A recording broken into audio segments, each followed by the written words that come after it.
and gentlemen, Hal Roach presents for your entertainment and approval his Rascals in their latest hour-long comedy. We thank you.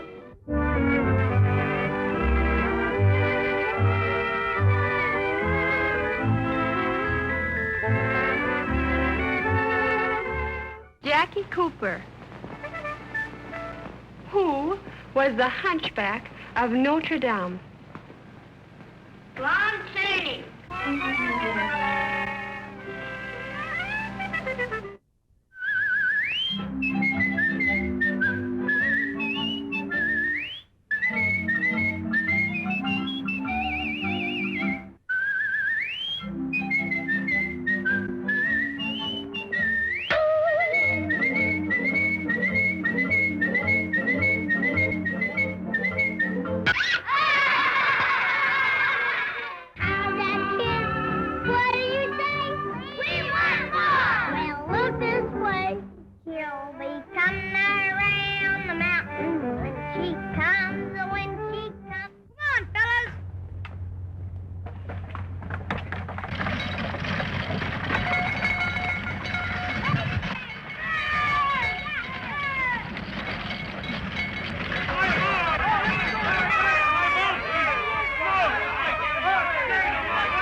I'm going to punish the next child severely that gives me a foolish answer. Farina, what was Abraham Lincoln's Gettysburg Address?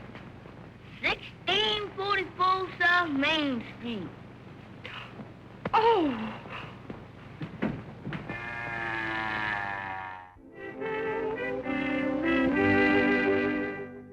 Not many of us have been cowboys, detectives, or war heroes, but all of us have been kids, and that, more than any other factor, may explain the enduring popularity of the Little Rascals, originally known as our gang. Each of us was part of our own gang, those special childhood friends who shared our youth. A golden time when life seemed to stretch out endlessly before us, and each day brought a new adventure. It was the genius of the Our Gang creator, Hal Roach, who captured that very special time in our lives, and in casting his Rascals to find just the right mix of kids that seemed to be just like us. Roach first did this over 70 years ago, and it continued for over 200 episodes. Although the last episode was filmed in 1944, theatrical revivals, television, and home video have kept the gang alive all over the world. Their timeless popularity only proves that no matter how different we all may become as adults, all of us were once Little Rascals ourselves. So, let's take a look back at how it all got started and follow the gang through the years. Although time won't permit telling you about all of them, we'll show you what happened to many of the most popular members of our gang. You may be surprised, but just like in real life, there are many stories of happiness and a few of tragedy. It all began with Hal Roach, who was born in 1892 in Elmira, New York. As a young man, he led an exciting life which included mule skinning and gold prospecting in Alaska. By 1912, Roach found himself in Hollywood working at Universal Pictures, where he appeared as a bit player in many films, including Samson and Delilah. Later, Roach moved on to work as a director and producer. One of Roach's early friends was film actor Harold Lloyd. In 1915, Roach inherited $3,000 and started his own production company. He hired his friend Lloyd to star in a series of comedy shorts. The venture failed, and Lloyd went over to Mack Sennett's Keystone Studios, while Roach went to Essanay Studios as a director. But Roach would not give up on his idea and convinced Pathé to distribute the films. He formed the Roland Film Company and once again teamed with his friend Harold Lloyd.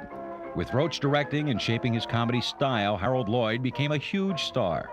By 1919, Roach had built his own studio, gathering talented actors like Stan Laurel and Snub Pollard, along with a production staff that included George Stevens, Bob McGowan, Leo McCarey, and Hal Yates. Along with his stars, Roach also started producing films with ensemble-style groups, like the Dippity-Doo-Dad series, which featured animals. As far as featuring kids, Fox Studios had already produced a series called Sunshine Kitties, based on famous children's stories. The series had ended production in 1917. But it was Roach's idea of using plain kids in backyard adventures that would become such an enduring favorite. Often imitated, as we will see later on, but never duplicated. The first two-reeler was released on November 5th, 1922, and was titled Our Gang. From that time on, the films became known as Our Gang comedies featuring Hal Roach's Rascals.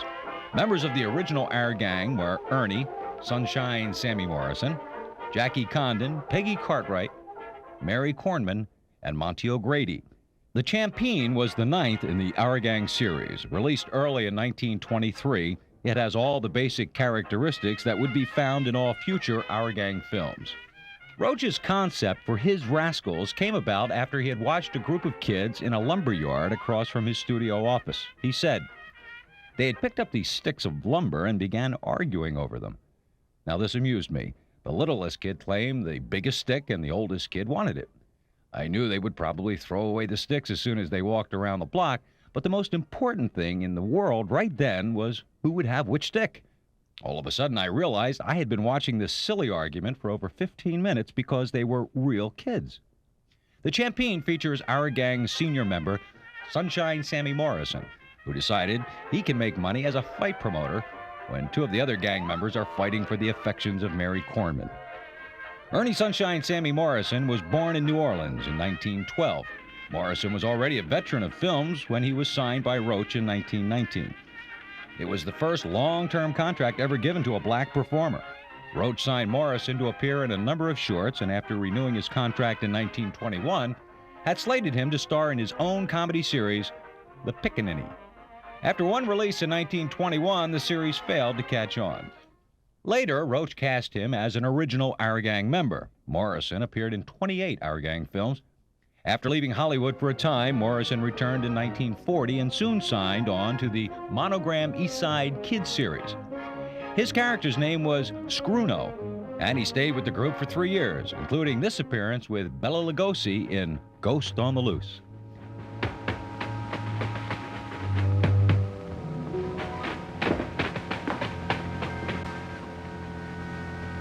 Oh, shit! What's that?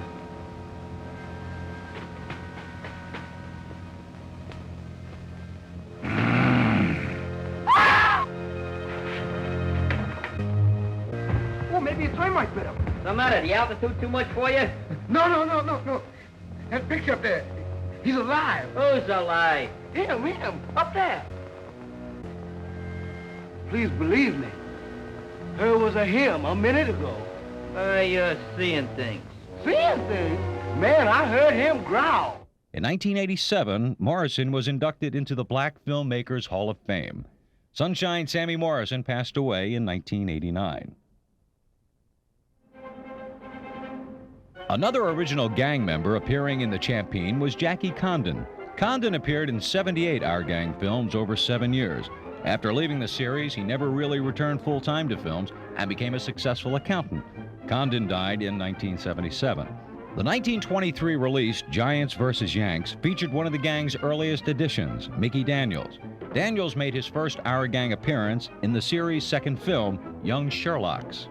In Giants vs. Yanks, Mickey is being forced by his mother to help with the wash, but he is anxious to return to the big Sandlot baseball game, which simulated the real 1921 to 1923 World Series rivalries between the Giants and the Yankees.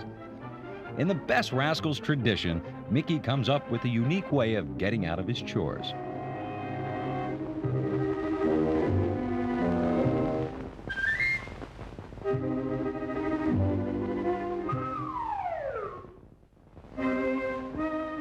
Daniels appeared in 49 Our Gang films, not counting his later 3 cameo appearances. Daniels stayed around the film business, appearing in films like the 1931 comedy Mama Loves Papa and the 1935 All-American Toothache. Later in the 1940s, Daniels dropped out of films.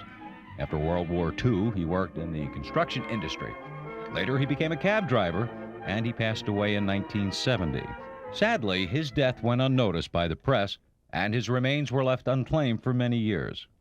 By the 1923 release Dogs of War, another early gang member was contributing to the general hilarity. Alan Clayton Hoskins, Jr., known to all as Farina. Hoskins was born in 1920 and appeared in the second Our Gang short, Firefighters, at the tender age of 1. All in all, Hoskins appeared in 105 Our Gang films, which was more than any other gang member. His nickname of Farina was reported to have been given because a studio executive thought that Hoskins was chubby and agreeable as breakfast mush. Towards the end of his tenure with the gang, Hoskins was making $350 per week, as opposed to most of the gang who were making a mere $40 per week. It demonstrated a mark of his seniority and important contributions to the series. After leaving the gang, Hoskins appeared in films with Joe E. Brown and James Cagney. He served in the South Pacific during World War II. Returning to Hollywood after the war, he found acting jobs hard to find. He later changed careers and became a respected psychological technician and supervisor of adult workshop programs for the mentally retarded. In 1975, he was inducted into the Black Filmmakers Hall of Fame. Hoskins died in 1980. Recalling his Our Gang days, Hoskins once said, "We all related to each other as a bunch of kids. The message, I think, was that we were all just people." The 1924 release, Sundown Limited, highlighted another early Our Gang member, Joe Cobb. In the film, Mickey Daniels and Joe are seen causing havoc in a railroad yard. Mickey assures Joe that running a train is a cinch. Of course, in true Our Gang fashion, things go a little awry.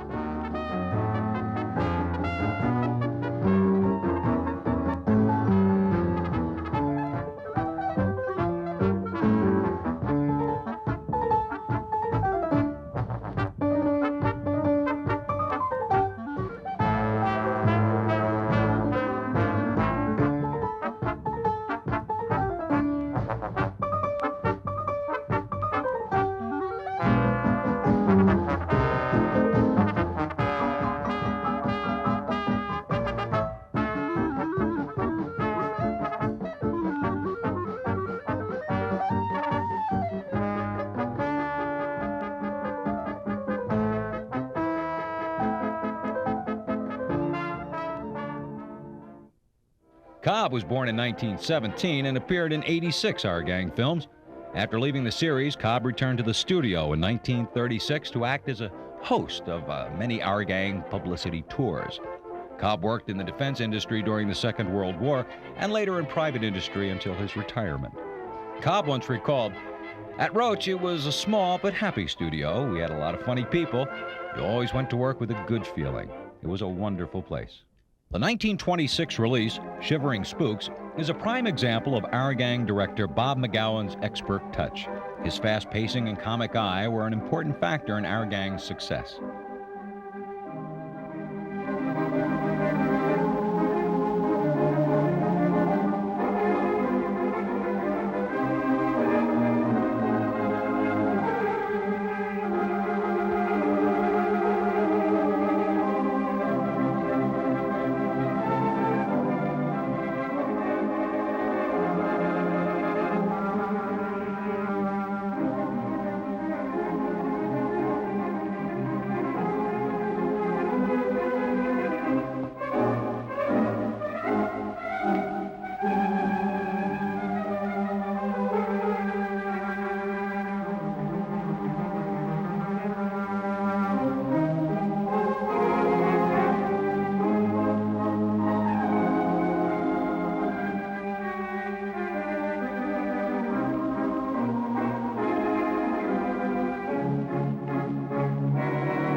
McGowan was born in 1882 in Denver. As a young man, McGowan became fascinated with filmmaking. He even had a small share in a Nickelodeon. Arriving in Hollywood in 1913, he began his career as a prop man. Within a short time, he was selling scripts to Universal, and he eventually began to direct comedies. It was McGowan's friend, comic star Charlie Chase, who recommended McGowan to Hal Roach. McGowan's legendary love of children and special, gentle touch proved to be the perfect match for our gang. McGowan died in 1955, but his contribution to our gang is as important as any of its on-screen members. In an effort to upgrade the Our Gang films, budgets, and theater distribution, Roach changed distributors from Pathé to MGM in 1927. The first MGM Our Gang two-reeler was Yale vs. Harvard. Also by 1927, Our Gang had become so popular that other studios couldn't resist copying the format. One of the most popular was the Mickey Maguire series, which began in 1927 and continued on into the talkies, ending its run in 1933. The film starred Mickey Rooney as Mickey Maguire. The films were based on a popular comic strip called Toonerville Folks. The appeal of the films was Mickey Rooney, who, according to reports, had originally come to Hollywood to audition for Our Gang. Roach was quoted as saying later on, "I remember the kid. We could have had him, but I didn't think he'd fit into the gang." While Mickey Rooney's series of 1927 was the first real challenge to Our Gang, another more permanent change was also taking place that same year: sound. The premiere of Al Jolson's The Jazz Singer set off shockwaves that would change the face of movie making, and Our Gang would be no exception. Small Talk, released in 1929 by Roach and MGM, was the first all-talking Our Gang. With typical Hollywood ballyhoo, the ad shouted, "The marvel of the age, pictures that talk like living people. See and hear Our Gang." The advent of sound also hastened the departure of some Our Gang members and the addition of new ones. One of the most notable additions was Jackie Cooper. In the 1930 release, The First 7 Years, young Jackie is trying to romance Mary Ann Jackson. Unfortunately, Jackie decides to get his advice from Kennedy the cop, played by Edgar Kennedy. What's the matter, Jackie? You're looking all blue. I am, Mr. Kennedy. Gee, I wish I had a wife. A wife? Yeah, all the kids has got one. Oh, is that so? Say, Mr. Kennedy, how does fellas get girls anyhow? I tell you, Jack, you've got to be a caveman.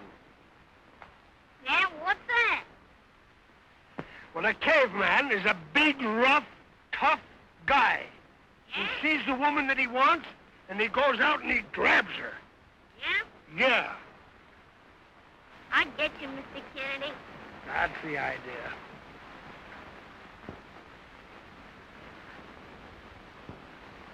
I'm a caveman and you're my woman. Oh, yeah? Yeah.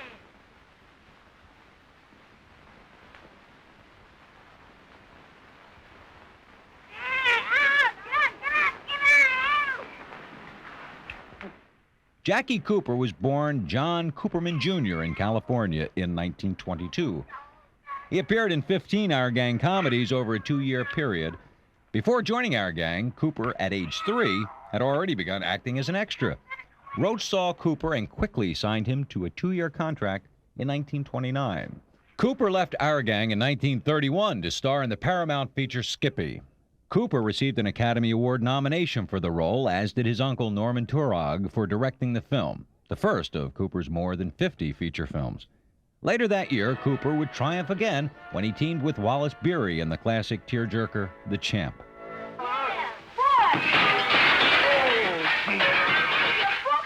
Oh, what do we care? Oh! Come on, don't get your chin down there. Come on. Well, then you ain't married to the champ anymore. Well, then I guess you're not my mother. I'm not going to have any sniffling around. You're going to stay with her, and I'm not going to have any more back talk from you now, that's all. No, sir, champ, I ain't gonna go. I'm telling you, I ain't gonna go. Telling you, You're going to go. Please, You're champ, going to your mother's now. Oh, I don't. I want to stay with you, please. You're not going going to? You're going to your mother's date. No. Cooper became a national sensation. More films followed, like Peck's Bad Boy and the 1935 Dinky. I still got that medal you gave me that you won in target practice. Have you? Uh-huh. I keep it right here next to here in my pocket. Oh, it's swell. I didn't know whether you still had it or not. Cooper quickly became part of the Hollywood elite and was linked romantically with Judy Garland. He also enjoyed the friendships of older stars like Harpo and Groucho Marx. Okay, Harpo, Groucho, you boys know the rules. No cutting in on curves or over-speeding. So, are you ready? Hollywood was more fun in the 30s. If Carol Lombard wanted to start a race between Jackie Cooper and the Marx Brothers, no one complained if the studio streets became a speedway.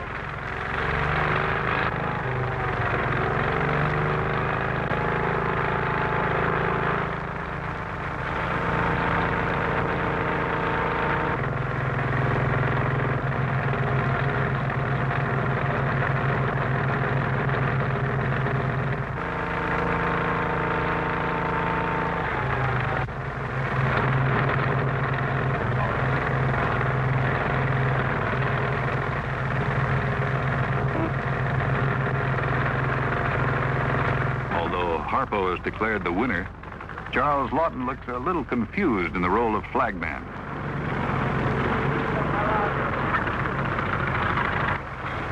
It was a great fight, Harpo, and I'm glad you won.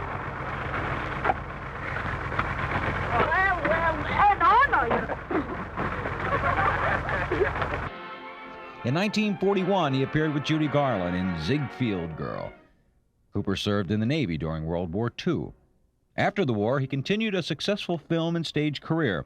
When television arrived, Cooper appeared in many live dramas, and in 1955, Cooper began to direct and star in the popular TV series The People's Choice. Hi, Dorothy Dix. What do you think of a husband who tells his 4-month-old wife not to meddle in his business? You told her that? Well, you told me to, didn't you? Did you? I think Cleo needs to be walked. He can walk me twice tomorrow. Cooper followed with another series, Hennessy, which premiered in 1959 and ran for 3 years. Would you like me to call her back, Doctor? Oh, no. I'm in no condition to cope with her vitality. Now, where were we? You were yawning.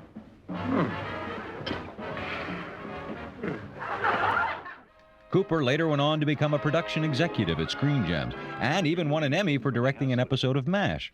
In 1978, he played Daily Planet editor Perry White in the feature film Superman, and he continued the role in sequels. He published a best-selling autobiography in 1981. Cooper once recalled what it was like as a new Our Gang member. I wanted to be friendly with the other kids, but it was impossible. They all had mothers who guarded them. I was the new kid, and I got bigger scenes than the others.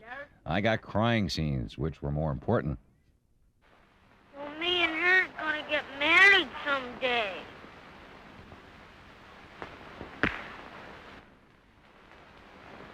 I'm gonna punch your head. I'm gonna knock your block off.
Another cast member seen in the first 7 years was Pete the Dog.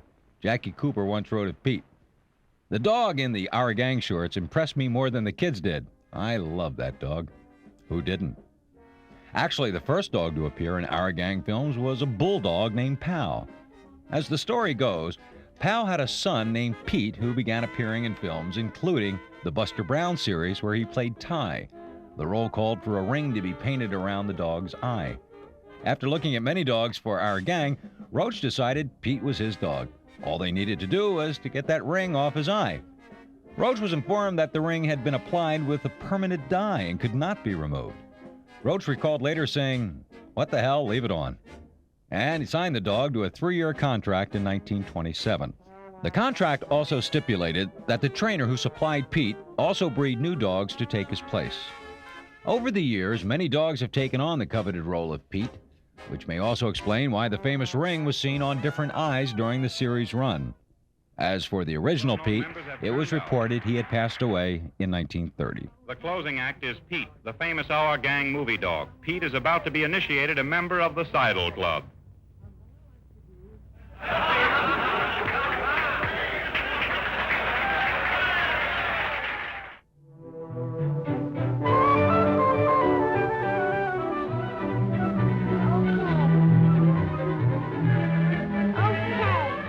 In 1931, another challenge to Our Gang's popularity was launched with a series called Baby Burlesques. Unlike Our Gang, the films featured kids acting out adult parts wearing a strange combination of adult clothing with baby diapers. One of the stars of the series was Shirley Temple. To this day, there is a controversy as to whether Temple was turned down by Our Gang before appearing in Baby Burlesques. According to Roach's memory, Temple's mother had brought her in 5 or 6 times, but she never got beyond the front door. It was thought the casting director didn't think she had anything to offer the gang. But both Shirley Temple and her mother claim it never happened. In recent years, it has been reported that Temple's mother again approached the studio while Shirley was appearing in the Baby Burlesque series. Unhappy with the films, she offered Shirley to Our Gang, but she also demanded star billing. According to reports, Bob McGowan himself turned down the offer.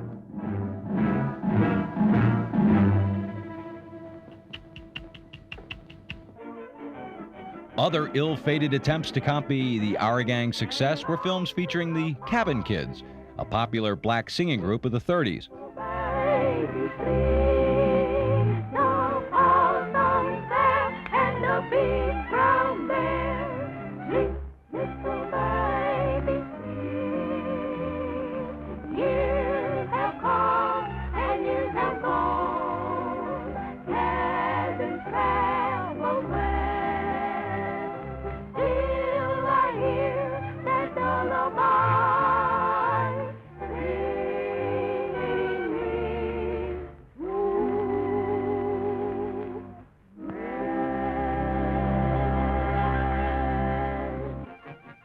And Kitty Caper comedies, featuring midget Billy Barty, who also appeared in the Mickey McGuire series.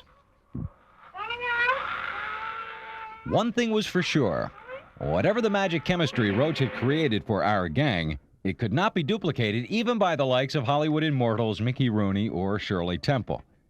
In the 1930 release, Bear Shooters, the gang's big hunting trip is in danger of being canceled when Spud may have to stay home and watch his baby brother, Bobby Wheezer Hutchins.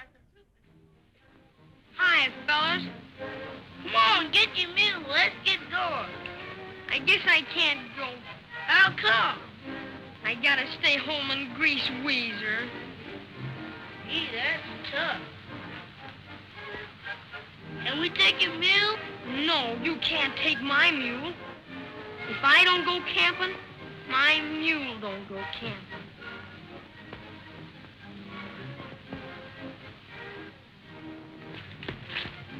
Heck, just our luck.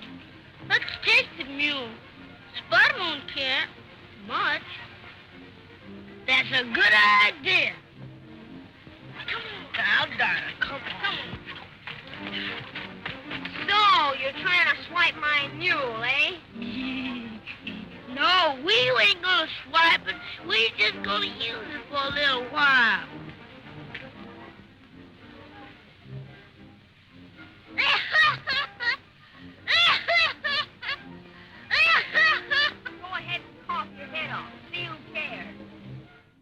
Hutchins was born in 1925, and after appearing in the Buster Brown series, came over to our gang at the tender age of 2. All in all, he appeared in 58 films over a 6-year period. He reportedly got his nickname of Wheezer because he was so excited his first day on the set of our gang, he began running around making a wheezing sound with his breath. After leaving our gang in 1933, his family moved to Tacoma, Washington. In 1943, Hutchins joined the Army Air Corps. Later in 1945, he became an air cadet. Hutchins was killed later that year in a training mission when his plane collided in midair with another plane over a base in California. The 1930 release School's Out has young Jackie Cooper desperately in love with his teacher, Miss Crabtree. When Jackie finds out that Miss Crabtree may be getting married, he enlists the gang to help discourage her. Ain't you guys gonna sign this partition?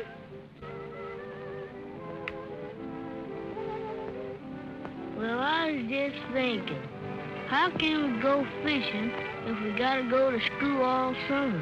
Hey, don't forget that watermelon patch. Them watermelons ain't gonna wait. You said it, Bud. I can taste them watermelons in my mouth right now. Well, maybe it wasn't such a hard idea after all. Say, what was the idea of this idea anyhow? Well, you see, I was afraid we were going to lose Miss Crabtree during our vacation. Oh, you know, she might get married. Women do that every once in a while. My ma did. My mammy married 3 times in a row. It's a habit with her. She might get a chicken bone in her throat or something. Be much worser if she kicked the bucket and curled up her toes and died. Miss Crabtree, who had been introduced in the gang's previous film, Teacher's Pet, was played by actress June Marlowe, born Gisela Goten in 1903. Marlowe was a natural brunette, but Roach suggested she wear a wig to match Jackie Cooper's blonde hair. Originally signed with Warner Brothers, where she was promoted as the most beautiful girl on the screen. Later, after Warner's did not renew her contract, she traveled to Germany, where she lived for a time. After returning to the United States, she found her way to our gang. In 1933, she married Rodney Sprigg, a friend of Bob McGowan, and pretty much retired from the business. One of June's brothers, Lewis, became a director at MGM and Warner's. And after a happy married life of 49 years, June Marlowe died in 1984 at the age of 80. Riding along with Miss Crabtree was another gang favorite, Norman Myers Cheney, known to all as Chubby. Why, Chubby, I thought it was your turn to sit beside me today. I don't feel like sitting down. I'll ride on the running board if you don't mind. Oh, did your daddy tan you again? I'll say he did. Fluently. All right, climb on. Everybody here?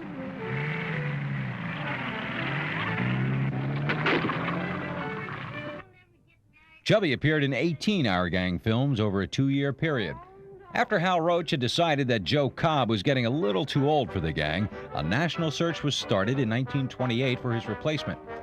Reportedly, Cheney won out over 20,000 contestants. When he was told he won, he exclaimed, "Mister, are you kidding?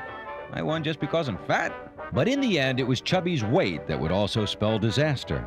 Having grown too old and too heavy for the gang, he was dropped from the series. After reportedly appearing in a few rival Mickey McGuire films, he left Hollywood. He continued to gain weight, and by 1935, he weighed over 300 pounds. Medical complications set in, and in 1936, at the age of just 18, Norman Chubby Cheney died.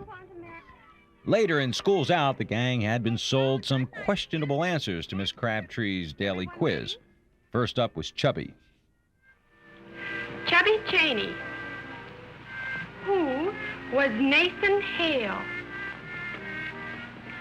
Nathan Hale was an American patriot.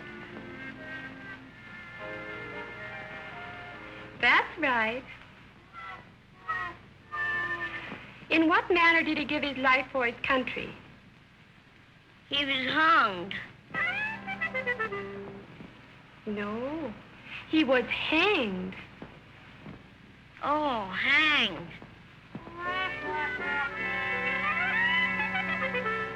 Farina, what were his last words before they hanged him? He said, brother, there's certainly gonna be a lesson to me.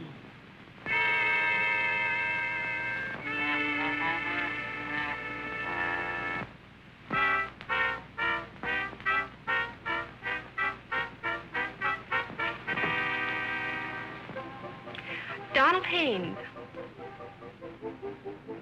Where is Washington? First in war, first in peace, and third in the American League.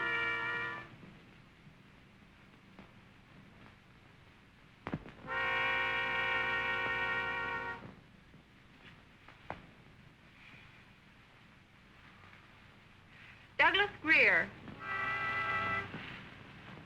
What was Abraham Lincoln's mother's name? Mrs. Lincoln.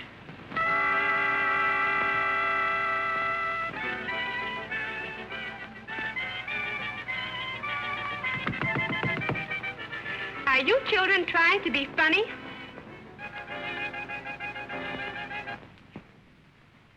Buddy O'Donnell. On Paul Revere's night ride, what did he say as he stopped his horse in front of the Colonial Homes? He said, whoa!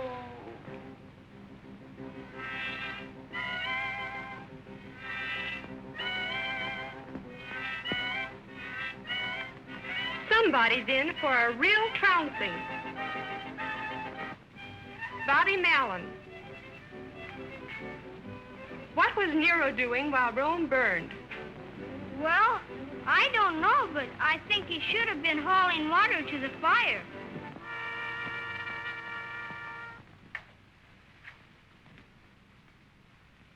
Jackie Cooper. Who was the hunchback of Notre Dame? Lon Cheney.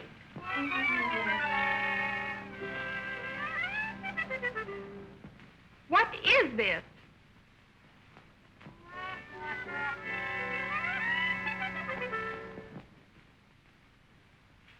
Mary Ann Jackson. What famous words did Washington utter as he crossed the Delaware? Boop, boop, ba-doop. Boop, boop, ba-doop.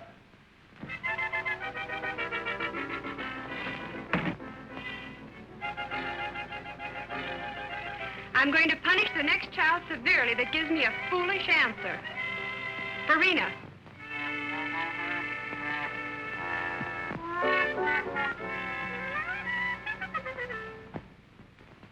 What was Abraham Lincoln's Gettysburg Address? 1644 South Main Street. Oh!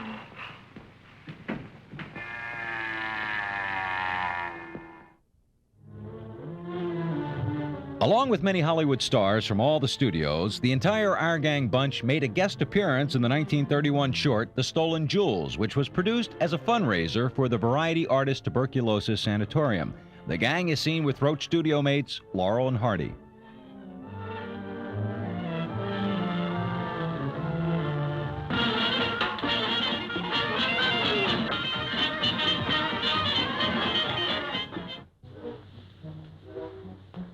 Hey, Sherlock. You hear about the jewel robbery at the ball last night? Oh, go on away. I'm writing one of them there scenarios. Now, just a minute, you great big flat-footed cop. You better listen to me. Somebody stole Norma Sher's jewels. Well, what of it? They stole them from us. Why, the dirty crooks.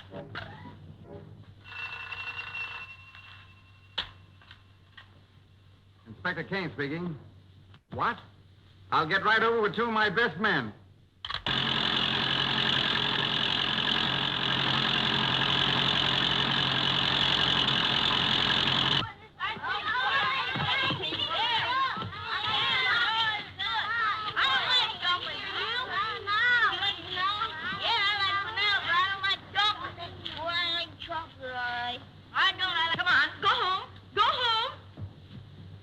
You hear me? I said go home.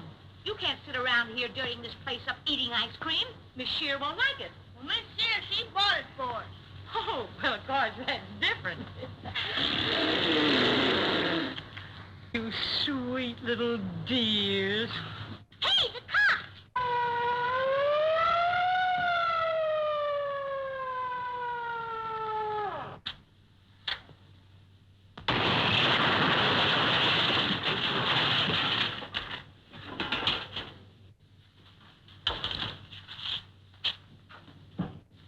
Thank you, boy. Where'll you be when I need you? Right here. Okay. I told you not to make that last payment. Steps approached the cabin. The 1931 release, Fly My Kite, begins with Grandma reading the gang an exciting cowboy story. Fingers were seen groping through the opening. The wind shrieked, the rain fell, the thunder rumbled, and the bones rattled. What do you mean the bones rattle? My pappy got pink for shooting crap. Matthew Stymie Beard, who had recently joined the gang for the 1930 release Teacher's Pet, quickly became one of our gang's best-loved characters. He appeared in over 30 films during a 5-year period. He was born in 1925. When Roach had decided to find a replacement for Farina, hundreds of young black children were tested.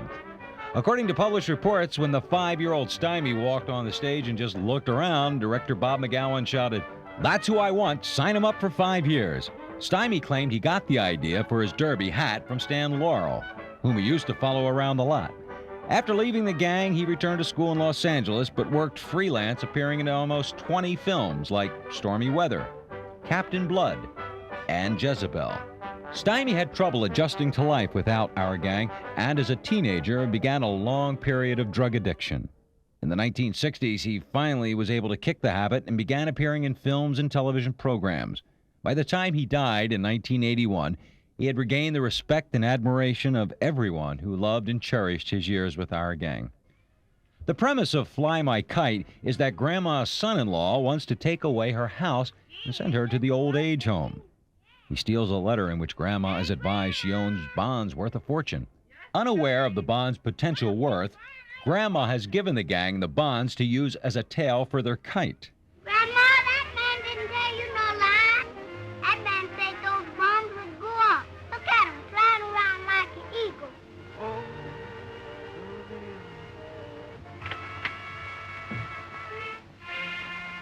Hi, children, quick, all of you. Farina, go over there. Find the bed. Go on, Maya. Get up.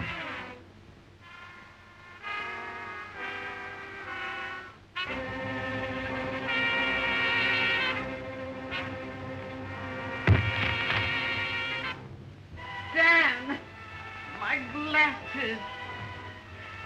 Look what you've done. Oh, ain't that too bad? And here's a letter from the Imperial Steel Company for you. From Imperial Steel Company for me? You have to read it to me, Dan. Read it quick. All right. Mrs. Margaret Mann, the Imperial Steel Company have gone out of business. The bonds you hold are worthless.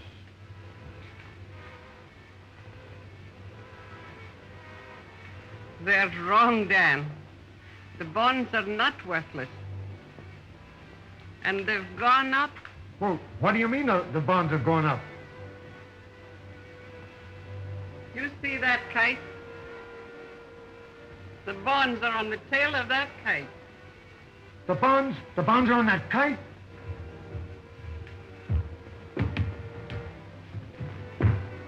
She's up 1,000 feet, ain't she, Chubby? What do you mean, 1,000 feet? Well, she's up over 500 feet. Give me this kite. Go on. Hey, what's your big idea? Get in my Come kite. on, get away from me. Hey, Granny, What is it, darling? look how big your legs grow.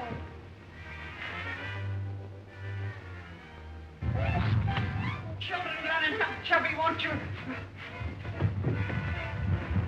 Get away, Chubby.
Hey, you kids, now cut it out.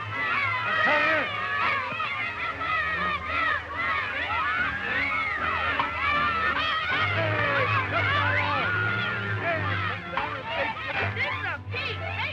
Fly My Kite also marked the final appearance of 3 gang members, Farina Hoskins, Norman Chubby Cheney, and also of Mary Ann Jackson, who had appeared in 32 Our Gang films over 3 years.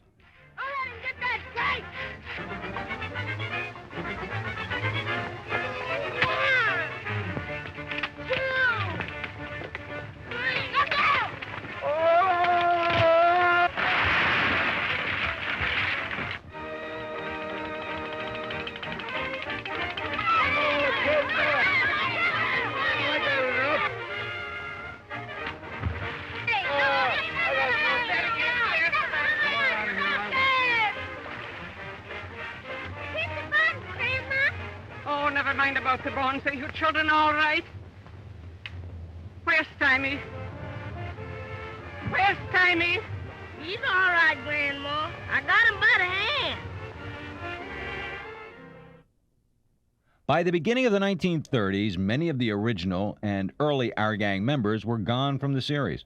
In 1952, some of the old cast and crew were reunited for the TV show You Asked For It, hosted by Art Baker. Long ago, I used to take my children to any theater that advertised an Our Gang comedy with those cute kids, Fatty and Freckles and Johnny and Farina and all the others. But it seems like 25 years ago. Could that be possible? I am curious to see what they look like now. Sincerely, Mrs. Irma McCann. Well, all right, Mrs. McCann, yes, it was 25 years ago. And back in those days when the screen flashed on an Our Gang comedy, there was the whistling and stamping of feet and shouting and clapping, as with our popular things today, believe me. And so I think I can brush up your memory very quickly if you look over these pictures, will you? There they are in a very peaceful pose there. As cops. And look at the big ears on the donkey there. You remember now?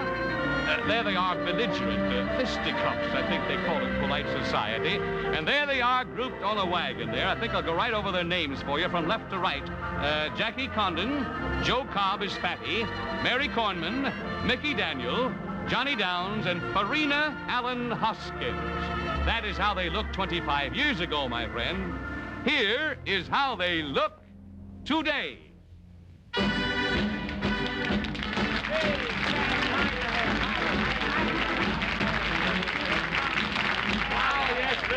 The gang's all here. Yes, and I'm starting at this end instead of the other end. And this is Farina. I always thought you were a little girl. Oh, well... You had pigtails and you had... Yeah, Where's the pigtail gone? Kind of went. A little different there. Yeah. You in theatrical work at all now, are you? Well, not now. I was for a while, but about 4 years ago, I decided I'd like to eat regular. Eat regular? You got married, too, I'll bet you. Yeah, I got a little boy now. Oh, that's swell. We're awful. They got the same twinkle in your eye. Right next here is little Johnny. Hi, Johnny Downs. Good to see you. I don't have to ask Johnny Downs if he's at theatrical work because we see him on films that are probably 12 or 13 years old in television. Not only that, but he had New York plays to his credit and also is emceeing his own TV show starting this last week. Gee, yeah, I had a big thrill today, Art. My wife and all 4 little kids came on the show with me. 4 youngsters you have? Yeah. I'm telling you, congratulations to you. So here's Freckles. What happened to the Freckles, huh? They vanished. They vanished, they really did. What a big boy you grew up to be, brother. Still a kind of a tough nut. Did you have trouble with this guy back in the days, huh? Oh, he's all right. Could you take him down, make him your size, huh? That's all right. And here is Fatty. Hello, Art. Fatty, glad to see you. Have you lost much weight, if I may be so polite Well, as to ask? I don't know, Art. Well, I don't think so. No, I don't think so. The camera angle from the side will have to look you over there, All right, Fatty, all believe me on that. Okay. You in theatrical work at all? No, I'm not. Well, they tell me that you're in defense work on that. Yes, I am. I'm at North American Aviation in Downey, California, and I've been out there, nearly 5 years, Is that Art. so? I'm in plastics. Plastic work. Yes, I like it awfully well, And I Art. bet they like you, too. Yes, Fatty, they I'm glad do. to see you. And here's Jackie. Jackie, the hair looks different to me. Yes, the hair. I guess I outgrew it, Art, you know. What did they call you with a hair comb? Oh, little Jackie Connon who used to comb his hair with an egg beater. With an egg beater. I didn't look Right back here, you know. If you got the end to be an actor, or did Well, you? yes, sir, I do. You know, you never get it out of your bud completely. I guess not. And recently I've been studying with Florence Enright, who's a very fine Oh, coach. yeah, studying dramatics. Oh, yes, So you indeed. kind of like to get back in again, huh? Well, I hope so. Well, I hope so, too. And if you do, the best of luck to you. Say, Well, thank you. I ran the gamut here, and nothing happened to me at all, which is unusual for the gang. So being such good boys, come with me. I got a surprise for you. Come on.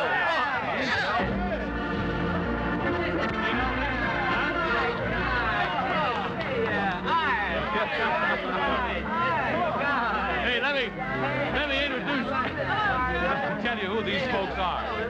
This is the teacher, Mrs. Vern Carter. Oh, you can't see them. I'm standing in front. Mrs. Carter had to teach these brats back there. Mrs. Carter, were they all right, huh? Did they give you that white hair? You have the director. Here's Bob McGowan here. Mr. McGowan had to teach him how to act. And that was quite a job, too, but you did a marvelous job with him. And here's the cameraman, Art Lloyd, who took the profile of Fatty to give him that thing and the rest of them. And it's so nice of you to join this party. Don't you think so? I wish I had an apple for you. Well, I'm really glad to see you. And Mr. McGowan, on behalf of all of us, we certainly want to thank you for all that wonderful motion picture training you gave us as kids. Real great. Mr. McGowan, I think I'll ask you to do the honors, sir, will you? Get at the cake there and come on and have a savor a piece from me.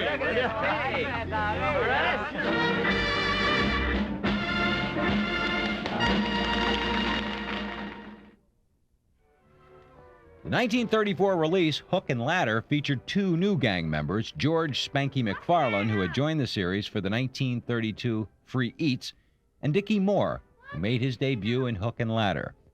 In the film, the gang has responded to a manpower shortage in the fire department. Remember, men, we're volunteers. We don't get no pay. What's that? No pay? Now come. That's all right. Bring on them 5. Now we'll try out the automatic alarm.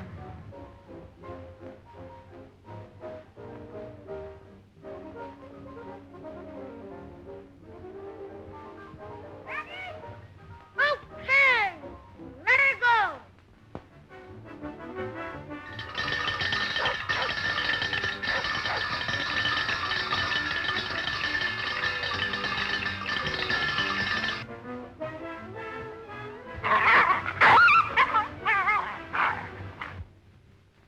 Everything works fine, Chief. She sure does. Now everybody go to bed and snore like real firemen and wait for a fire. John Richard Dicky Moore was born in 1925. He appeared in just 8 Our Gang films during a period of about a year. But Moore's stint with Our Gang was just a short stop on a long and successful acting career of more than 70 films. Moore first appeared on the screen at the age of 11 months in the 1927 release Beloved Rogue. In 1931, Moore appeared with Marlene Dietrich in Blonde Venus. Even Hal Roach realized he was hiring an experienced actor when he signed Moore in 1932, and his weekly salary of over $200 a week was far more than almost any other Our Gang member was making. After leaving the gang, Moore began appearing in a series of Hollywood classics like the 1932 Oliver Twist. Have you gone to work, sir? Yes, my dear. Make them your models. Do everything they tell you. Oliver, would you like to play that funny game? If you please, sir. Now, see if you can take it out without my feeling it. Eh? Oh, slowly, slowly, artistically. Good boy. Good boy. Here's a shilling for you. Here it is. Thank you, You'll be a great man one day. You'll live in history, Oliver. What's history? Twist was followed by the 1935 Little Men. In 1936, Moore was featured in The Story of Louis Pasteur. He won't live. He won't. I know he won't. Last year it was a neighbor's child of ours, and now it's going to be... Quiet. What has that to do with you? Save him. In 1941, Moore played Gary Cooper's brother in Sergeant York. Moore also appeared in the 1942 release, This Gun for Hire. Later that year, he starred opposite Shirley Temple in Miss Annie Rooney. It's funny how a little thing can change a man's whole life.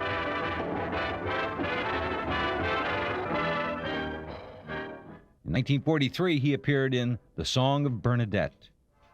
Moore served as a reporter for Stars and Stripes during the war and attended college majoring in journalism.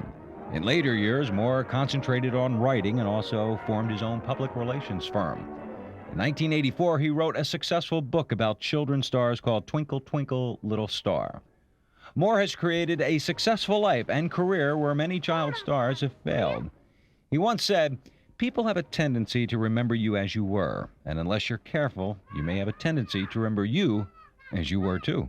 It's easy to see why people would want to remember Moore as a child. He was so darn good. Oh, gee. Now it's time for you to take some more medicine oil. Yeah?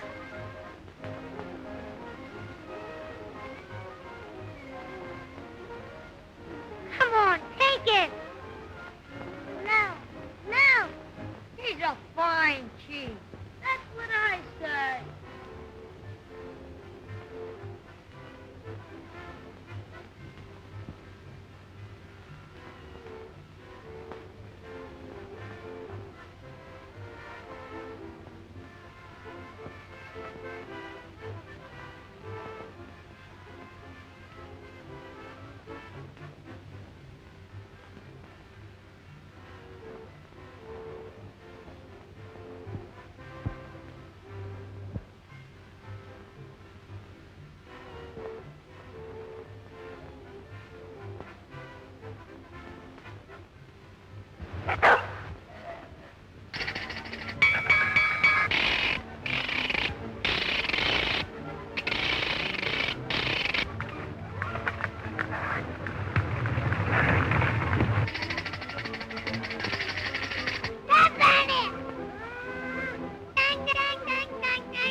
If you took a poll to see who was the most popular Our Gang member, George Spanky McFarland would almost always come out on top.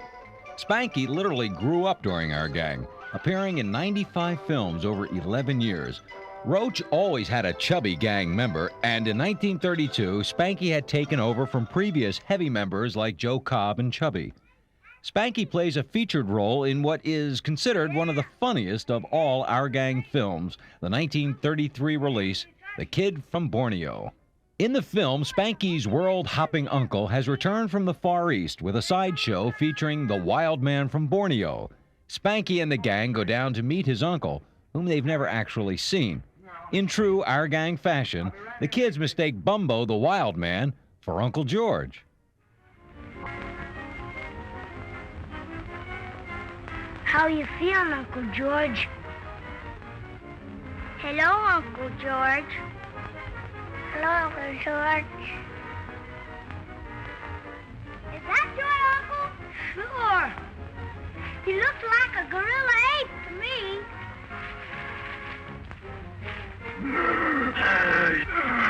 Eat 'em up. Yum, yum, eat 'em up. Yum, yum, eat 'em up. Yum, yum, eat 'em up.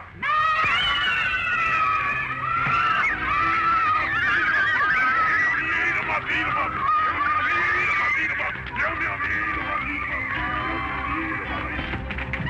Look out, here he comes!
Say, where's Uncle George? Where's he? Oh, in there, is he? Where's that big tramp? Where is he? Oh, there he is in bed.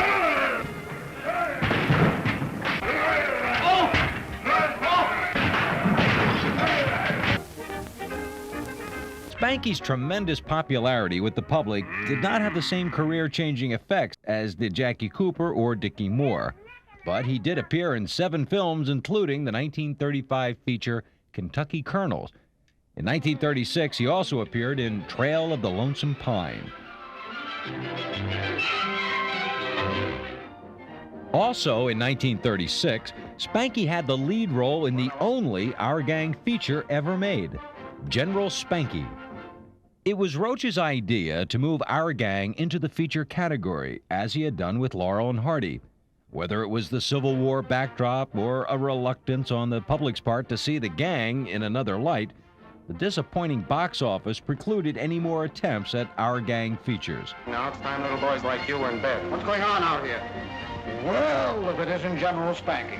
Hello, General. I got to see about something very important. You sure like her a lot, don't you? I sure do. What else am I supposed to do? Oh, yes. Make Buckwheat take his bath. Is that all? And take mine, too.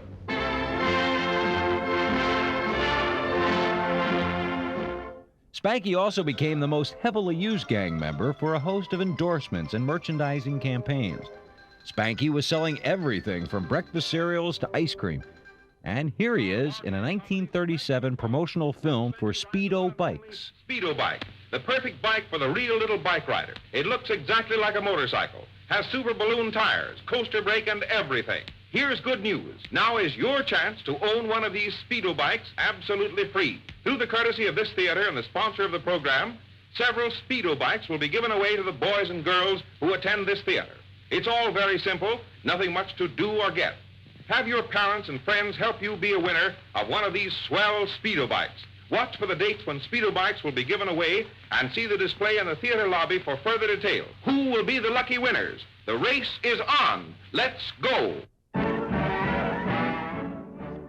Spanky's personal popularity continued to grow, and in 1938, he left the Our Gang series briefly and appeared as Pee-wee with a different gang in the feature Peck's Bad Boy at the Circus.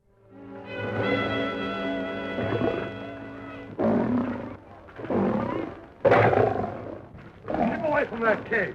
Oh, I thought he was... Here's McFarland trading barbs with Edgar Kennedy. You talk too? That's my baby. That's a swell cat. That's not a cat, that's a lion. Oh, in the circus we call a lion a cat. Well, what do you call a cat? A lion? No, we call a cat a cat. Why? Because a lion is a cat and a cat is a lion. Why? Well, how do you tell them apart? Look, a lion is a cat, and a cat is a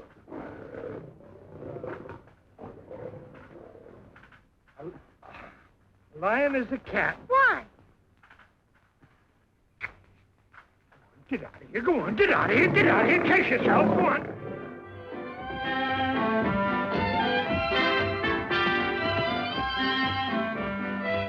Broadway rhythm, it's got me everybody.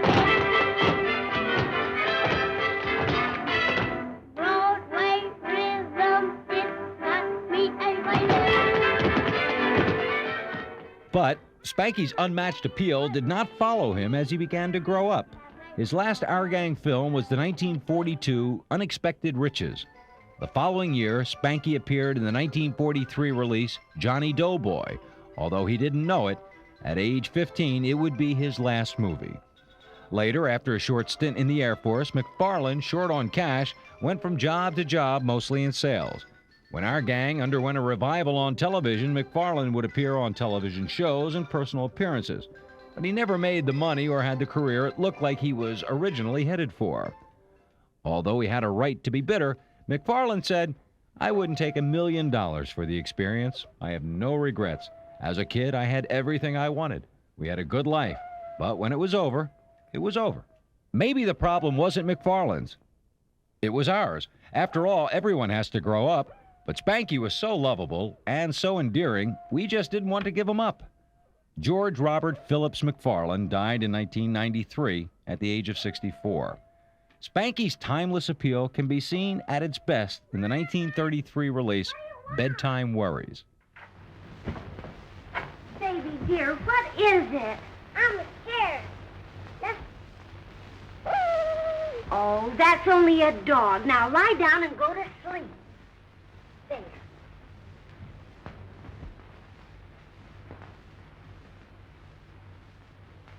Daddy! What do you want? I want a drink of water. Oh, all right. I want a drink of water.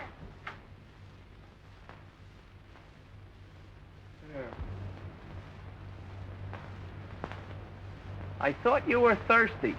Nope, I just wanted to wet my whistle.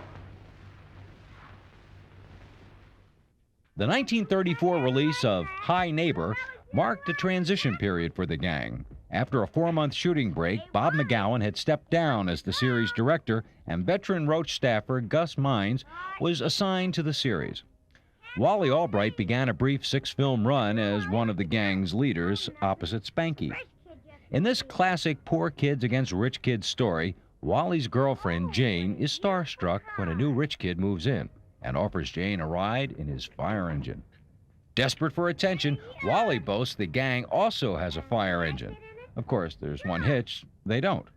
But once again, in true Our Gang fashion, they decide to build one. I wouldn't ride in that, Jane. Why not? Where's your fire engine? You got a great big one. The whole gang can ride in it. Oh, they haven't got any. Come on and ride with me.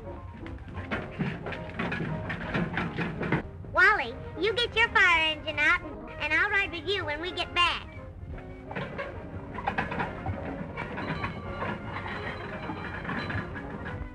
Have we really got a fire engine? No, but we'll get one. Where? How? We'll build one. I can wrap some lumber. I can find a ladder. I can get some wheels. Oh, boy, we'll show 'em. Yeah, we'll show 'em. I can find some holes.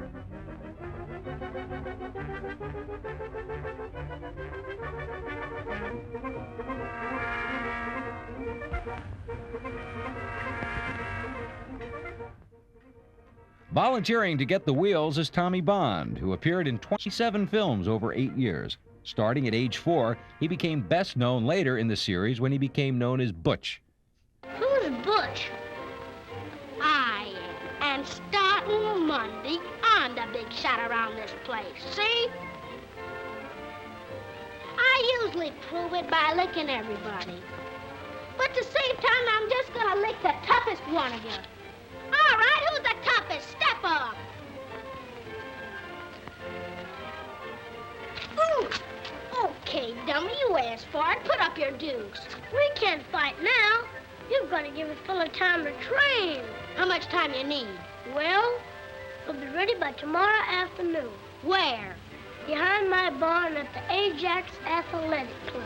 All right, but if you guys forget to show up, I'm gonna lick every guy in this school. Get it? Yeah, get it?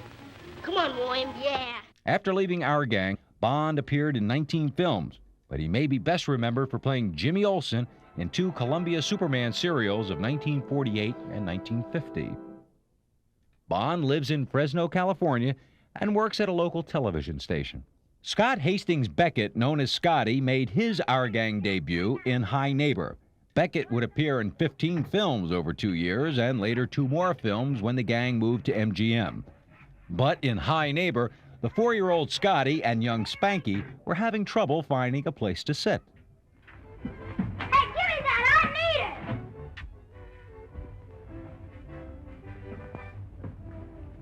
Hey, you kids, get over there! Hey, what's the idea?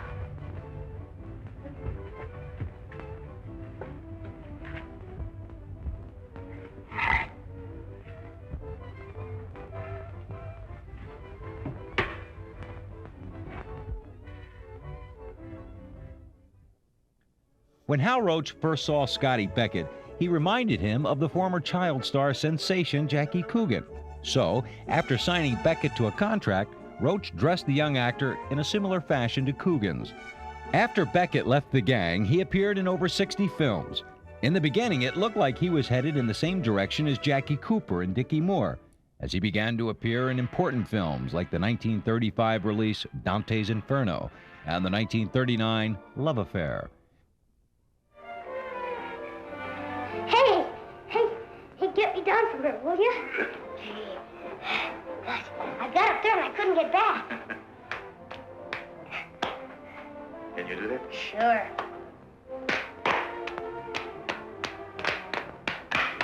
Good. You're quite a fellow. Hey, you must be quite a guy yourself. Yes? Why? Well, everybody on the ship's talking about you. No. What do they say about me? Well, I don't know on the kind of every time they start talking about you, they make me leave the room. Is that so? In 1942, Beckett had a featured role in King's Row. More films followed, including Alibaba and the 40 Thieves. In 1948, Beckett's career seemed to be in full gear as he co-starred with Elizabeth Taylor in A Date with Judy. But 1948 brought its first glimpse of personal trouble when Beckett was arrested for drunk driving. By the time Beckett appeared in the 1950 release The Happy Years, Beckett's life was becoming anything but happy. In 1954, Beckett began appearing in the children's television series Rocky Jones, Space Ranger. Think we got through, Rocky? I doubt it, Winky. If Cleolanda heard our message, there'd be some reply. A warning to stay clear because she didn't believe us. Or demand that we prove our information. So? Rockets on, Winky. We'll attempt a landing. Off-screen, Beckett was having difficulties, including 2 marriages and scuffles with the police involving bad checks and hidden weapons. The next 10 years saw Beckett in and out of trouble. In 1968, at the age of 38, Scotty Beckett died, 2 days after checking into a Los Angeles hospital. Although he appeared to have been physically beaten, drugs and a note were also found. The coroner made no final determination as to the cause of his death. Beckett's life turned out to be a wild and turbulent ride. But way back in 1934, the only worries a 4-year-old Scotty had to worry about was the ride he's going to have on that homemade fire engine. What's the matter, you fool? You a little heel? What heel?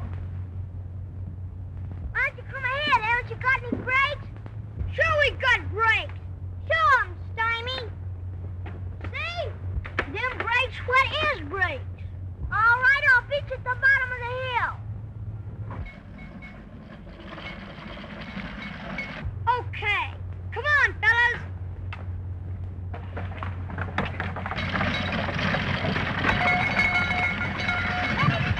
Hey, I thought you guys had to speed. Hey! You're getting too close. Turn your brakes. I ain't got no brakes. Hey, you're getting too close.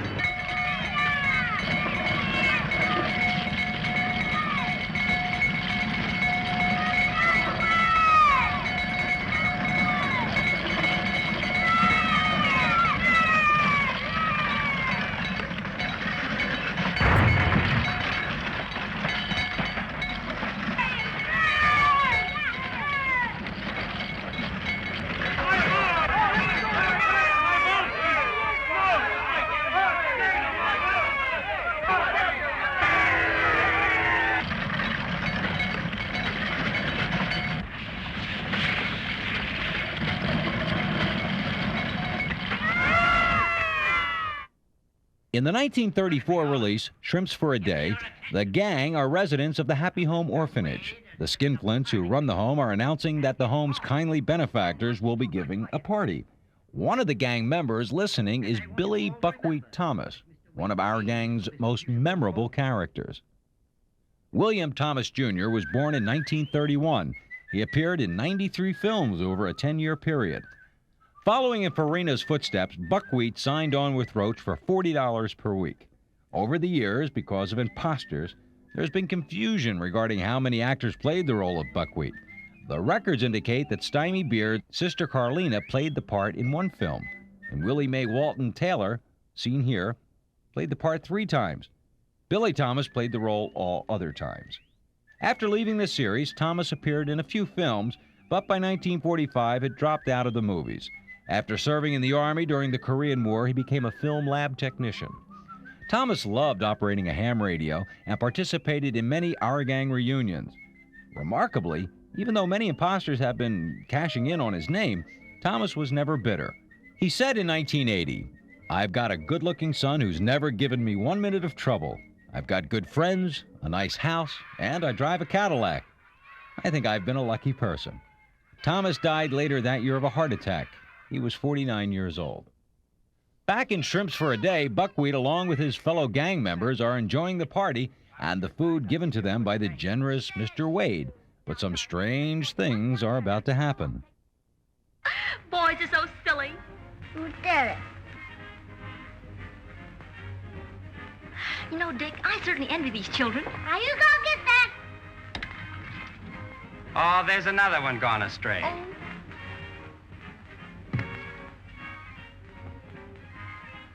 Hey, lady, we sure found something.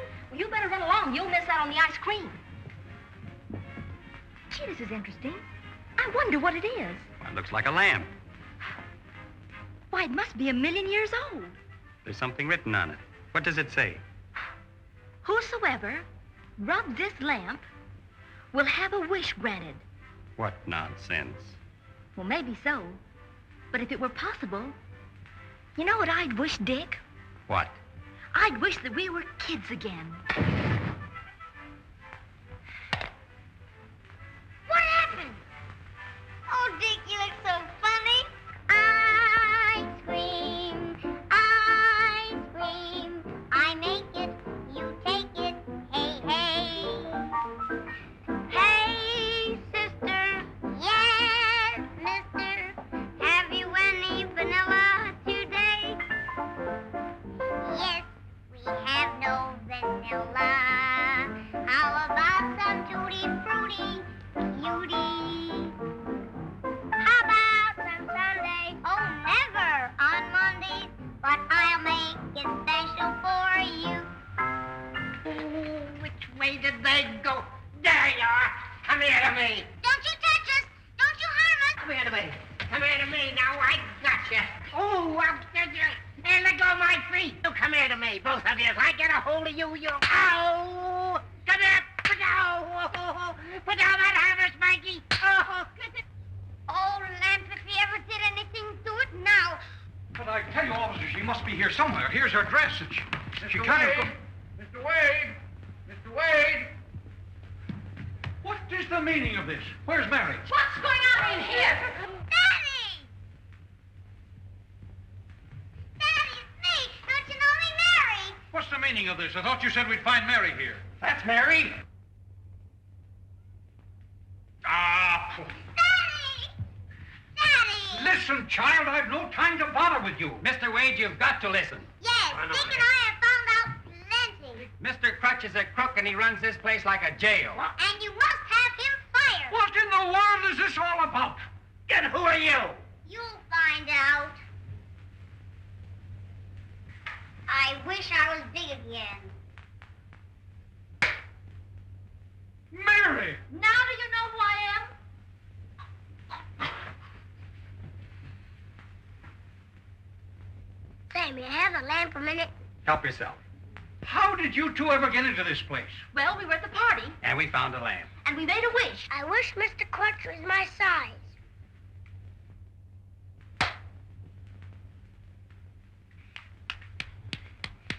Now, Spanky, be reasonable. Now, Spanky, here you sit there. Will you behave yourself? Spanky, I'm old enough to be your grandfather. Woman and countrymen. Lend me your ears. The 1935 release Beginner's Luck was a story centered around Spanky. In the film, his mother has entered him in an amateur contest where he will recite the famous Friends, Romans, and Countrymen speech from Julius Caesar. All actors are sissies. Yeah. Sure, you don't want to be no actor, do you?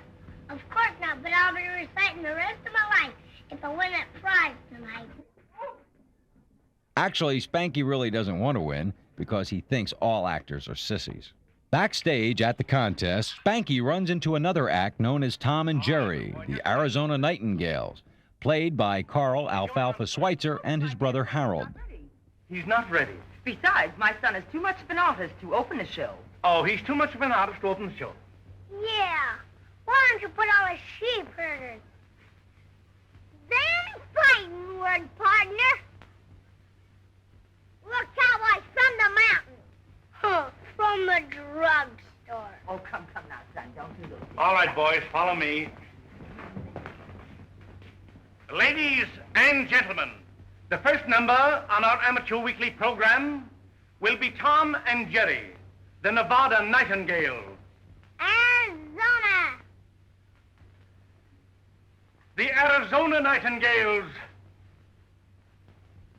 Oh!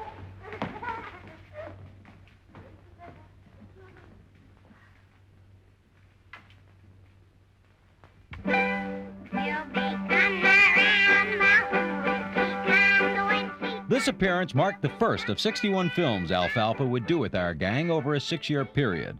Illinois-born Switzer and his brother were visiting relatives in California when they decided to audition for Hal Roach, but they could not gain entrance into the studio. Just outside the studio was the Our Gang Cafe, which was open to the public and where many members of the studio ate. So one day at lunchtime, the duo showed up and began singing. Roach quickly wrote them into Beginner's Luck.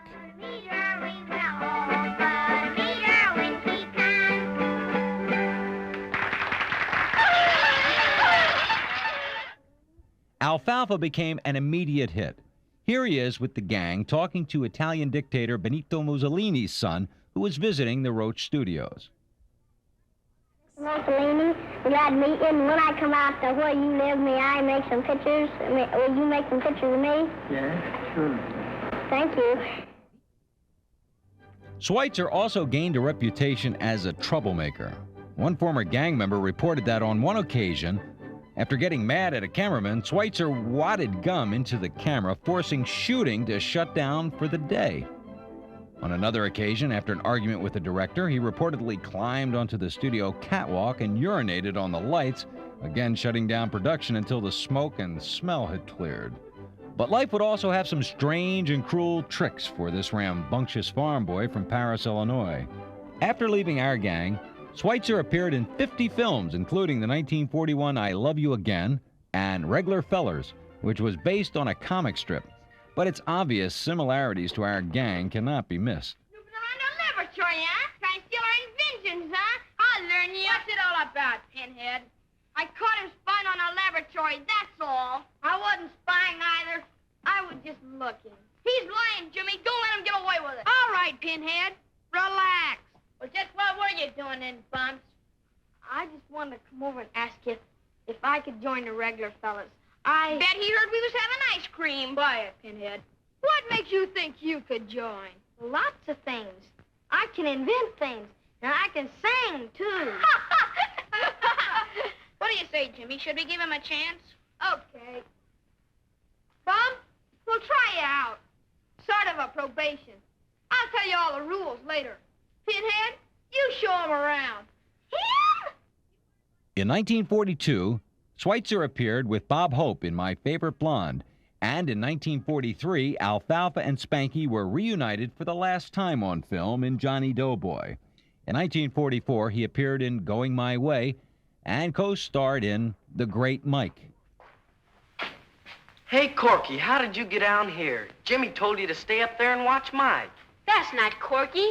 That's my dog, Mickey, Corky's brother. Gee whillikers, they look so much alike I can't tell them apart. Switzer made a brief but memorable appearance in the 1946 classic It's a Wonderful Life.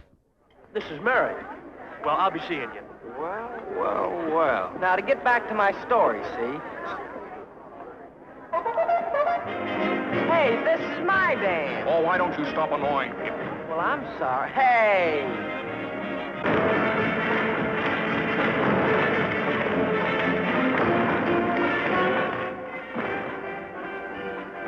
What's the matter, Othello? Jealous? Did you know there's a swimming pool under this floor? And did you know that button behind you causes this floor to open up? And did you further know that George Bailey is dancing right over that crack? I've got the key.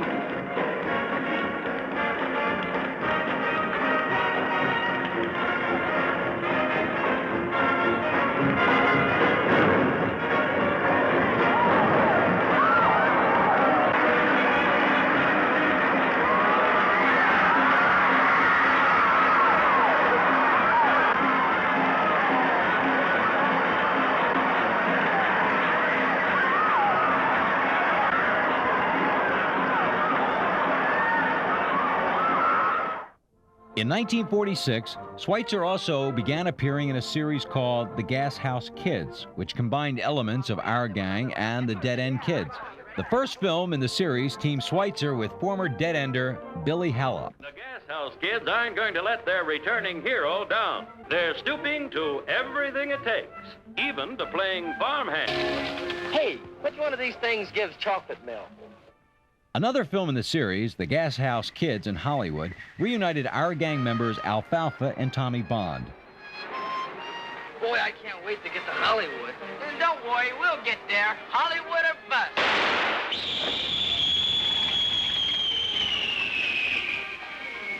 How do you like that, a flat tire? Hollywood or bust. You had to open your big mouth. All right, you guys. When acting jobs became scarce, Switzer would work as a fishing and hunting guide in Northern California. From his childhood, Switzer loved the outdoor life. Two of his clients were Henry Fonda and Roy Rogers. In the early 50s, Switzer appeared in two John Wayne films, The High and the Mighty and Island in the Sky. In 1956, Switzer's friendship with Roy Rogers paid off when he landed various roles on Rogers' TV show. And that there goes for you, too, Pat. Well, I was only trying to help. Well, now, look here, Pat. I've had just about all I can take from you in the Opal game. And I'm telling you right now that... Well, now, listen, Pat. I've fought the Opal gang, and I've fought them, and I've fought them. Although he wanted to continue acting, his Our Gang Alfalfa character continued to haunt him. In 1958, Switzer was shot and wounded by an unknown assailant. Just over 1 year later, Switzer got into an argument with his former business partner over a hunting dog. According to the official account, Switzer threatened his ex-partner with a hunting knife, and the man shot and killed Switzer. The shooting was ruled as justifiable homicide, and Alfalfa was dead at the age of 31. Carl Switzer had paid the ultimate price for the fame our gang had given him. Although acknowledged as an accomplished actor, he could never really shake the memorable Alfalfa character he had created. In fact, it was reported when he would audition for acting roles, some producers would say, "Hey, sing off key for us."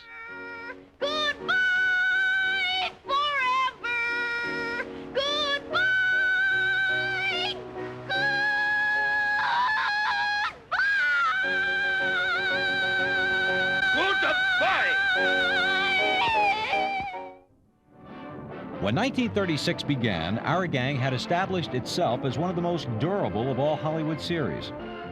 Over the series' lifetime, the studio was quick to take advantage of many licensing and commercial tie-ins, including stilts, breakfast cereals, baseball uniforms, Bell and Howell movie cameras, coloring books, and sheet music.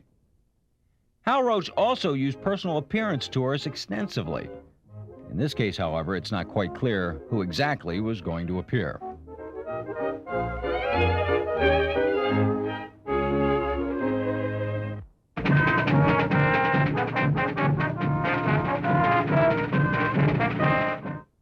Another regular feature of the Our Gang series were films showcasing the musical talents of the gang, along with selected ringers brought in just for each film. In the Our Gang Follies of 1936, a takeoff of Broadway Melody of 1936, budding impresario Spanky entices patrons to buy a ticket for the big show. Step up, kids, if you want to know about Waldo and his show. Singing, dancing, Hutchins. It's only a penny, it won't break you. Feeling he may be losing the crowd, he brings out his secret weapon. You'll be coming around the mountain when she comes, she'll be coming around the mountain when she comes, she'll be coming around the mountain, she'll be coming around mountain, she'll be coming around mountain when she comes. Well, that did the trick, and the patrons rush in for an exciting afternoon of theater. Buckwheat assists as the Bryan sisters sing How You Gonna Keep 'Em Down on the Farm.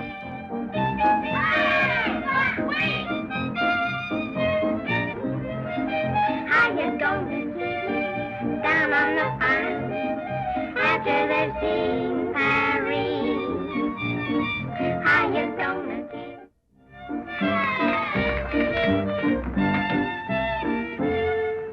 I'll never say never again, 'cause you ain't in love again. This film also marks the Our Gang debut of Darla Hood, who had just signed a 6-year contract with Roach and was hurriedly brought from New York to Hollywood to appear in the movie. Darla Jean Hood was born in 1931 and appeared in 50 Our Gang films over a period of 6 years. In 1936, she appeared with Charlie Chase in Neighborhood House. She appeared on stage in Ken Murray's Blackouts, breaking box office records at the El Capitan Theater. During the 50s, she became active in voiceover work, while appearing on various television shows like Groucho Marx and Jack Benny. Of Darla's 6 non-Our Gang films, the last was the 1959 release, The Bat. Hysterical women. Well, I'm about to become one. I had it for one night. Dale, you're not going out in that hall. I want to know what's happening up there. But Lieutenant Anderson said if we stayed behind our locked doors, we'd be safe. Vic isn't safe locked up in that jail. Oh, suppose that stolen money is in this house. Mark Fleming seemed to think it was. Maybe that's what somebody's looking for. Oh, Dale, please don't go up there. I've got to. Think what it could mean to Vic. Now, you stay here. Oh, no. If you go, I go. Darla Hood died in 1979 of complications from hepatitis. She was just 47 years old. Ironically, just before her death, she was used in an animated Little Rascals Christmas special. Darla Hood's innocent yet romantic charm awakened many a boy's earliest feelings of puppy love, including her co-stars Alfalfa and Spanky.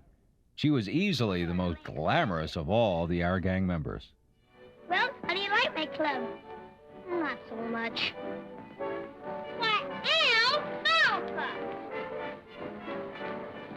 Darla, beautiful. My, you look pretty. Oh, thank you. Will you people excuse me? I've got to go start the show. Oh, go right ahead. Thanks. Gee, you look rich. Diamonds and everything. Oh, yes, indeed. I think you'll make hundreds and thousands of dollars.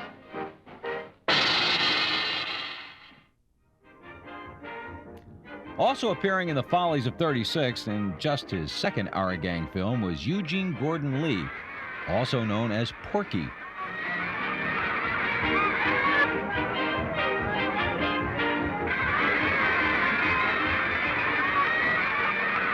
I tell you to watch him? One man can't watch him. Lee had made his Our Gang debut at the tender age of 2 in Little Sinner, playing Spanky's younger brother. All in all, Eugene Lee would appear in 42 films over 4 years. Lee grew quickly and was forced to leave the series due to his size, especially when he became as tall as Spanky. After being dropped from the series, his family moved to Texas and Porky's film career came to an end. Lee maintained a lifelong friendship with his boyhood co-star Buckwheat Thomas. He also had to put up with his share of imposters like Don Marlowe, who claimed to be Porky. Eugene Lee makes frequent appearances at various Our Gang events. Lee once remarked, "The more of these get-togethers I go to, the more I understand what these comedies meant to people." Oh, my gosh.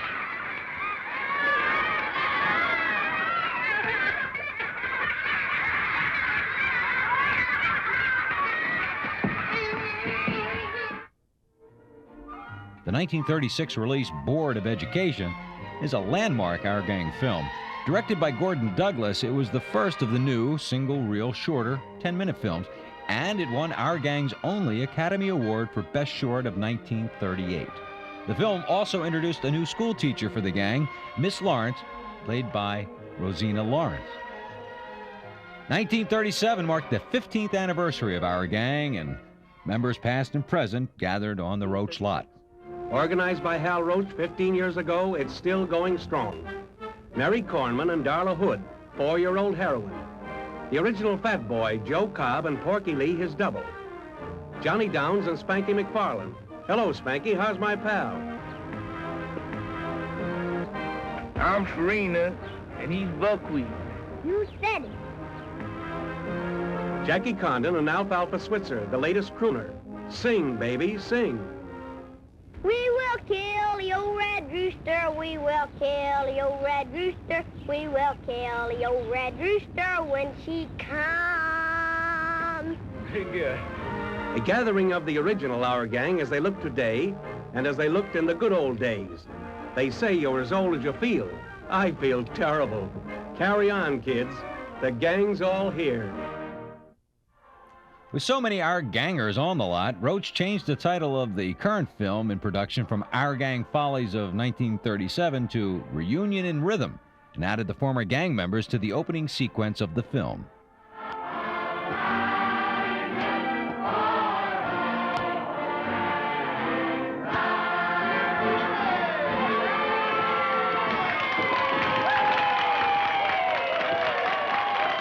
And while the children are getting into their costumes, I think it would be appropriate to hear a few words from your former class president, Mr. Mickey Daniels.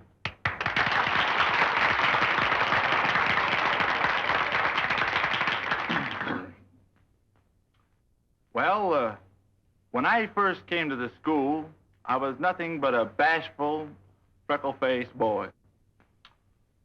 Look at me now.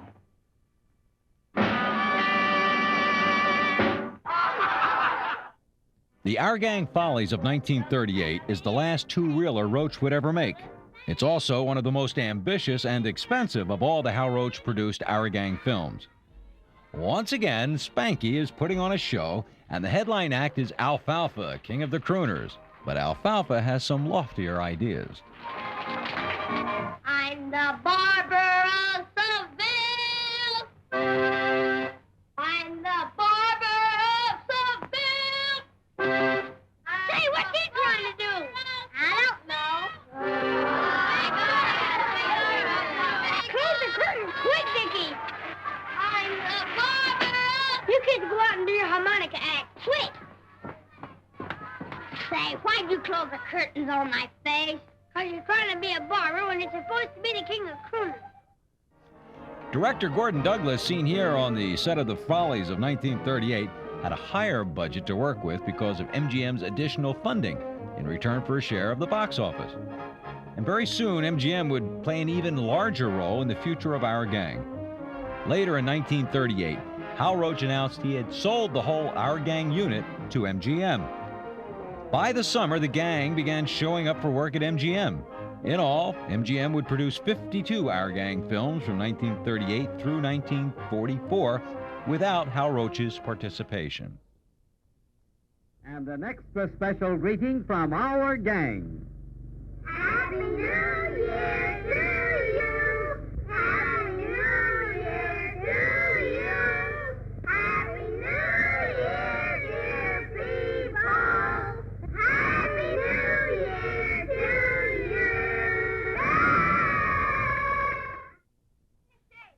The 1940 release, Waldo's Last Stand, follows a, by now, classic Our Gang-type storyline.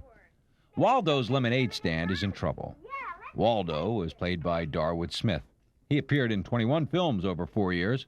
He also appeared in the 1939 classic Gone with the Wind and the 1943 release Best Foot Forward.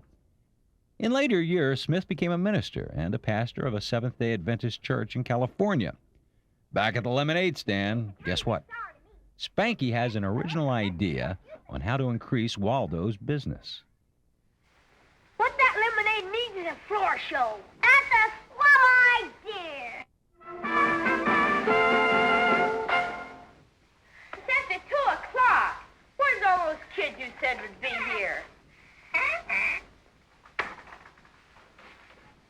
Here comes our first customer. I'll wait on him myself. Good afternoon. Welcome to Waldo's Lemon Gardens. Here's a seat right in front. The show will start in just a minute. Do you want to buy some of our delicious ice-cold lemonade while you're waiting? Well, we don't want to rush you. Maybe you'll want some after our first big number. Start the show.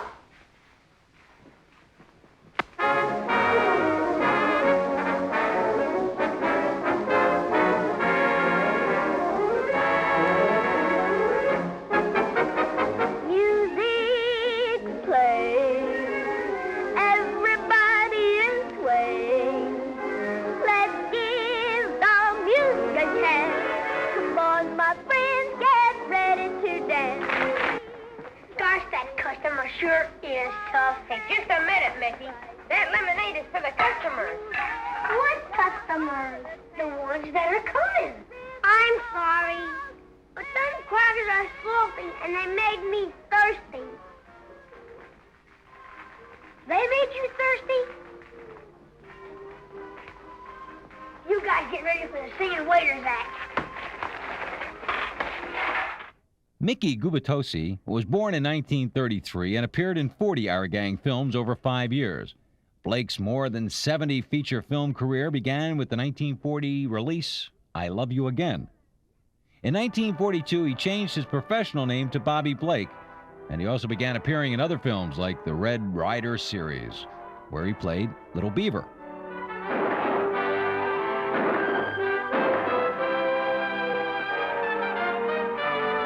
I'll fix up with some fried chicken. You know what to do, little beaver.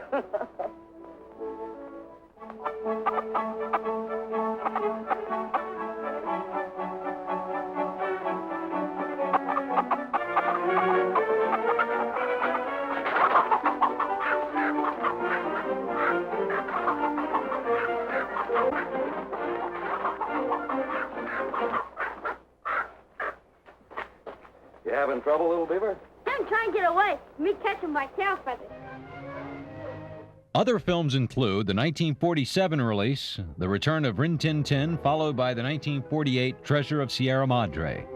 For a time, Blake dropped out of show business and got involved with alcohol and drugs. But he returned to acting in the late 50s and returned as Robert Blake. He was seen on TV shows and in films like the 1959 release Pork Chop Hill. In 1967, he turned in a chilling performance in Truman Capote's In Cold Blood. More strong roles followed in films like Electra Glide in Blue, From 1975 to 1978, Blake starred in the hit TV series Beretta. Beretta, I'm the heat. Tony Beretta is moving uptown. The wheels of justice, they work a little bit slow, but they work. But he's still the baddest cop on the block. I didn't come here to take no jive from you or nobody else. And everybody knows it. It sound good to you, Hotshot? Because it sure sounds good to me. Yeah, fine. Robert Blake is Tony Beretta. Now, I'm telling you, I'll get the job done. Blake continues to be an outspoken and highly respected actor. Back in 1940, little Mickey Gubitosi has to come up with another idea to get their customer thirsty. He still don't want any lemonade. I guess he ain't thirsty yet. Put this on him. That'll make him thirsty. Yeah, that ought to get him. Here, plug it in. Okay, Alfalfa, start the big finale number. I've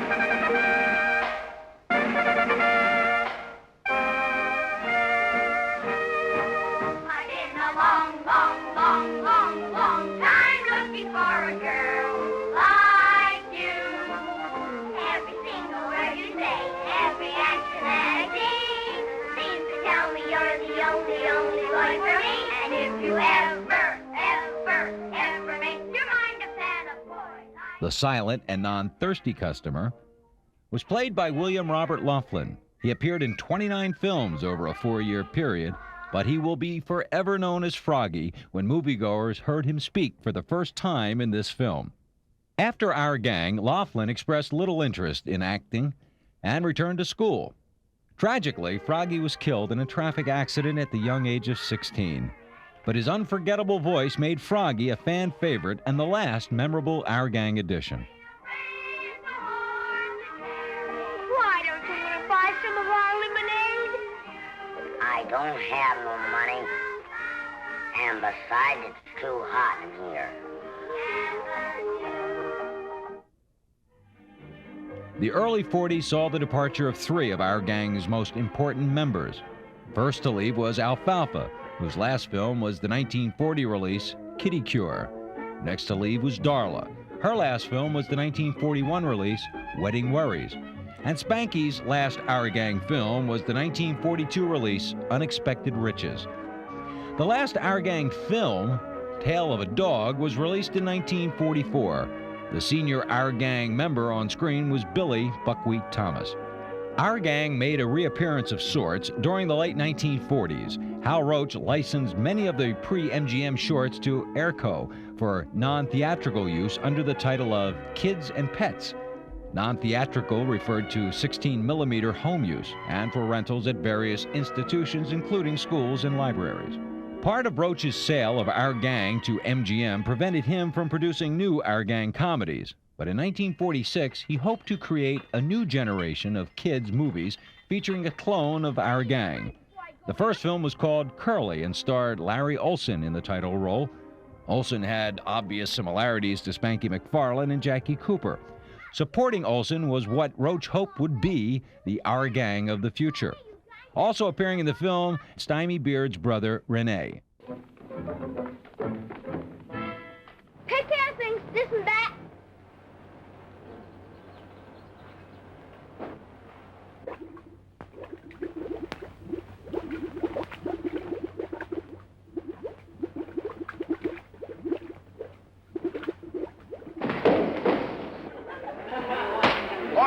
Order in the court.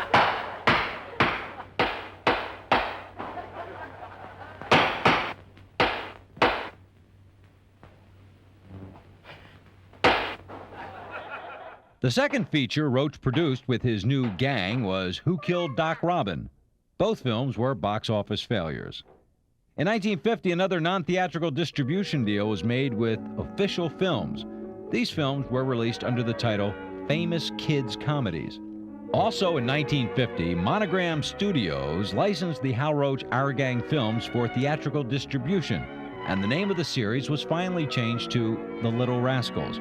The films were popular in theaters and proved very lucrative to Monogram, who had later changed its corporate name to Allied Artists. By the mid-1950s, it was television that would introduce Our Gang to millions of new fans. The first television film package using the title The Little Rascals was distributed by Interstate TV. a division of Allied Artists. The short films were tailor-made for TV. Local stations all over the country created kid shows featuring the films. With the Little Rascals' success, other distributors jumped into the television market, adding to the general confusion with film packages like The Mischief Makers, which only featured silent Our Gang films, and Those Lovable Scallywags, which actually contained films from different series, including Our Gang and Mickey McGuire. Also in the 1950s, Columbia Pictures tried their hand at an Our Gang-style film. Even the talents of veteran Three Stooges director Jules White and Stooges screen foil Emil Sitka, the film, Kids Will Be Kids, was a total disaster. Capitalizing on the Rascals' new TV popularity, Allied Artists released the 1959 feature The Little Rascals Varieties, which was made up entirely of elements from various Our Gang musicals of the 1930s.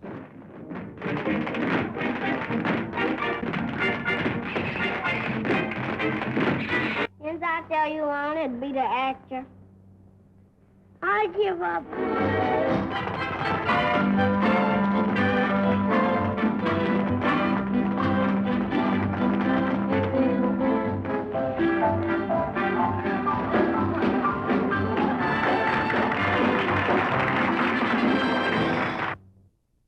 By now, MGM had also begun distributing their 51 Our Gang films to television.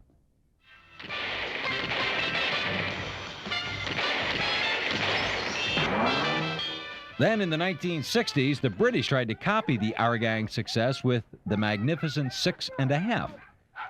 He's in trouble. I would help him, but I can't swim. Come on, boy, come on! Of course, like all the other attempts to copy Our Gang, including Hal Roach's, it also failed. By the mid-60s, King World became the new distributor of the Little Rascals to television. Later, the Rascals' tremendous resurgence of popularity helped establish King World as a major force in television syndication and production. By the late 70s and early 80s, midnight movie showings of the Little Rascals Festival, featuring uncut episodes of Our Gang films, not seen since their theatrical release, gained a cult status as new generations of fans once again flocked to movie theaters to enjoy the gang's antics. In 1984, Hal Roach received a Special Academy Award, and he was honored again during the 1992 Oscar ceremony.